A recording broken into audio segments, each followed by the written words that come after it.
A multi-agency task force says some key officials of PhilHealth should be held criminally liable for the alleged irregularities in the agency. Our Trisha Tarada joins us live. Trisha, who are these officials? Pia, President Duterte approved the recommendation of Task Force PhilHealth to file charges against officials involved allegedly in corruption issues at the state insurance agency.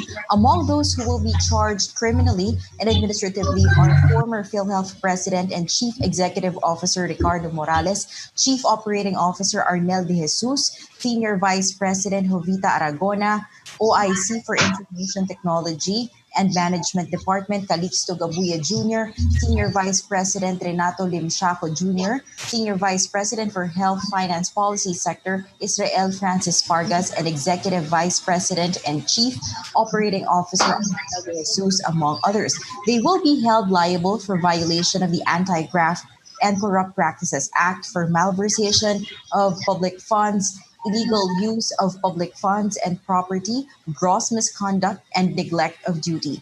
There will also be charges for violation of the tax code for their failure to withhold taxes on fund releases under the Interim Reimbursement Mechanism, or the IRM. The issue of PhilHealth and corruption was really an important issue to the Filipinos and to everybody. And everybody, again, is also placed in jeopardy by the actions of the officials. I'm sorry for them, but they would have to undergo trial. Although they can always prove their guilt beyond reasonable doubt. Wala namang the presumption of innocence still attaches. But the report of another agency says otherwise.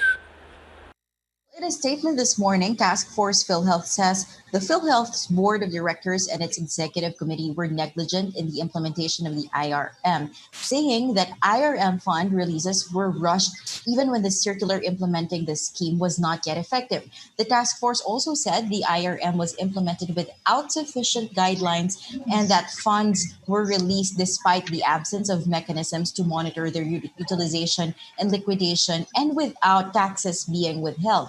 The team also found there was an effort on the part of the Execom to conceal information or documents in order to obtain the board's approval on their requested budget allocations to procure certain ICT equipment. The investigating team also flagged PhilHealth's adoption of questionable policies and weak enforcement practices that failed to check, investigate, prosecute, and penalize wrongdoings. Back to you. Trisha, the Secretary of Health, Francisco Duque, who is PhilHealth chairman, not among the officials recommended for charges. Why is this so? And does this mean that he is absolved of the PhilHealth mess? Right, Pia, no charges were recommended against Secretary Duque and the members of the board. The task force only recommended to the president to strongly admonish or reprimand and remind them of the consequences of their action or inaction. Task Force PhilHealth explains the negligence on the part of Duque was mitigated or made less severe, was made less severe by the fact that those who sought the board's approval concealed important documents and information.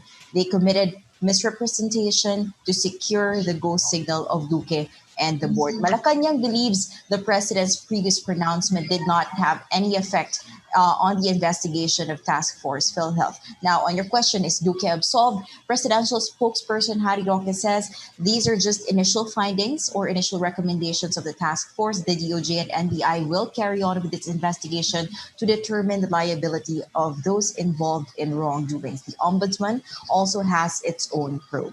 Back to you, Pia. Trisha Tarada there reporting.